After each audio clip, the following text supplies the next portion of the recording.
Next is double fertilization, and this is one of the common and important questions, okay, for your exam.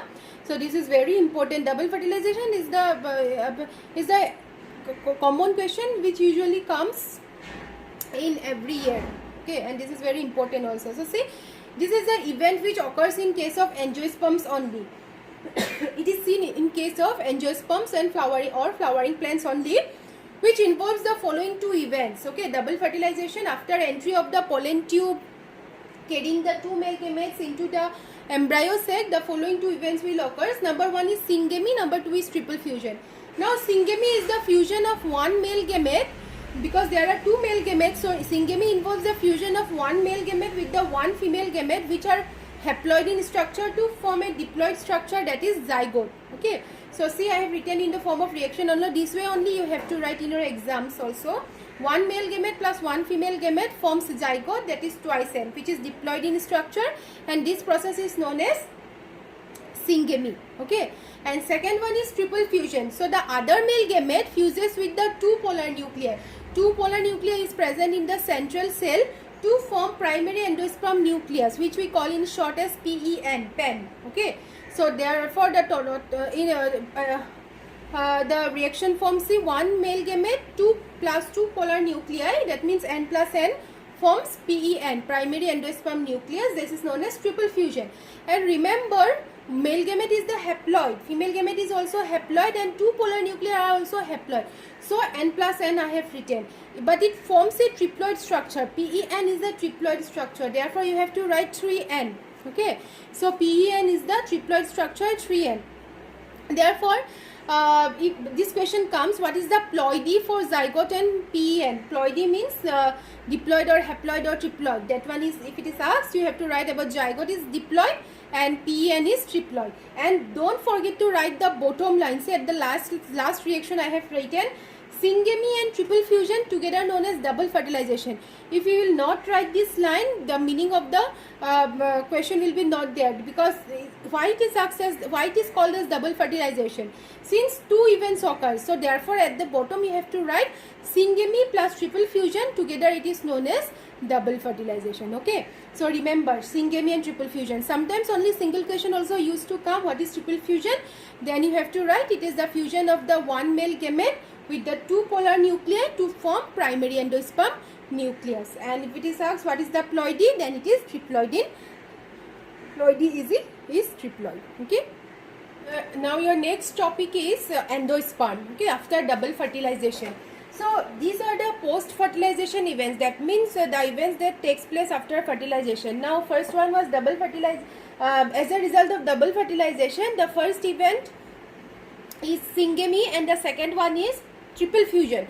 Now triple fusion results in the formation of PEN, okay. PEN means primary endosperm nucleus, and that primary endosperm nucleus, after undergoing a series of cell division, it results in the formation of a nutritive tissue which is known as endosperm, okay. So see, this is the product of triple fusion, and this occurs in the central cell of the embryo sac, which we also call as female gametophyte. So it is generally triploid tissue, okay. It is generally triploid tissue. And what is the main function of endosperm? So it provides nutrition to the developing embryo, okay. So it provides nutrition to the developing embryo, and these cells are filled with the reserved food material, this so that they can provide nutrition to the developing embryo. Now PEN is a single nucleus, okay. So it needs to undergo cell division in order to form PEC, that means endosperm cell. Now what are the types of cell division? Under types of cell division only you can see the types of endosperm, which are of two types. One is nuclear endosperm and another one is cellular endosperm. So this is the embryo. See, this is the embryo and this is the PEN, primary endosperm nucleus. Now first one is in nuclear endosperm. The PEN, this is the PEN, undergoes free nuclear division. Why it is called as free nuclear? Because the cell wall is not formed around the nucleus, okay. Therefore it is known as free nuclear division. So this PEN undergoes free nuclear division and results in the formation of free nuclear inside the cell, okay. Free nuclear inside the cell, it undergoes successive cell division. So remember that free nuclear cell division and mitosis, free nuclear mitosis cell division. Why it is called as free nuclear? Because cell wall is not laid down around the nucleus. So this type of endosperm is known as nuclear endosperm, and the example is, remember this is also very important, liquid of tender coconut, which we called it as dub. Okay, so that dub coconut consists, the liquid you drink is the free nuclear endosperm, which is very nutritive. That's why it is known as that's why it is called as, they are very nutritive. Okay, and second one is cellular endosperm. Here what happens, the primary endosperm nucleus divides many times as in nuclear endosperms only, and on maturity cell wall is laid down around the nucleus. Okay, in each, after each division cell wall is formed around the nucleus, therefore it is known as cellular endosperm. And the example is kernel, that means the white part of the coconut.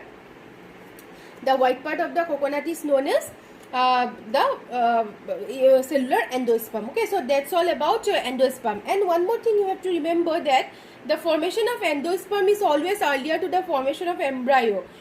And why it is so? Because embryo will grow only after they will get the proper nutrition, which will be provided by endosperm.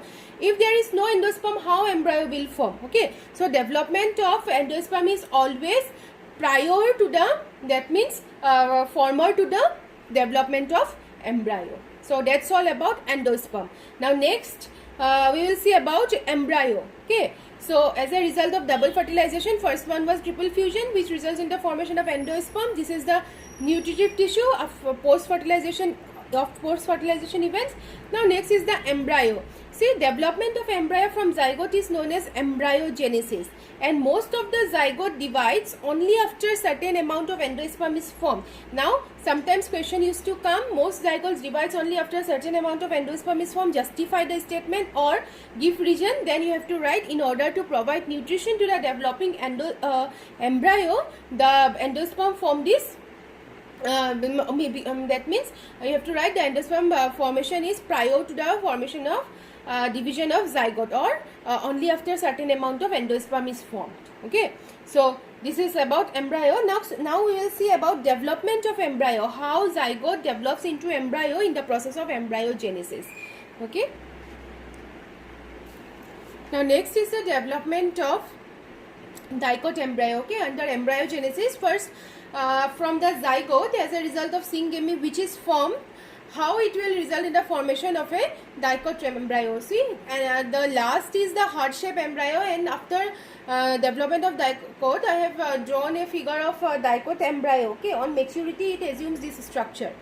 Now first, in the development of dicot embryo, the zygote which is formed as a result of the double fertilization of syngamy, which is also called as oospore, undergoes two unequal division. Okay, undergoes two unequal division to form a larger suspensor cell and a lower small embryonal or terminal cell. See, in the first figure of second diagram, the larger suspensor cell, and the bottom one is the smaller embryonal cell or the terminal cell towards the antipodal region. Okay, after that the suspensor cell undergoes again transverse division, and it results in the formation of 6 to 10 long suspensor cells. See, the suspensor cell divides to form a long suspensor cell, and the topmost cell gets bulged, enlarged to form haustoria. Okay, so this haustoria provides nutrition to the embryo.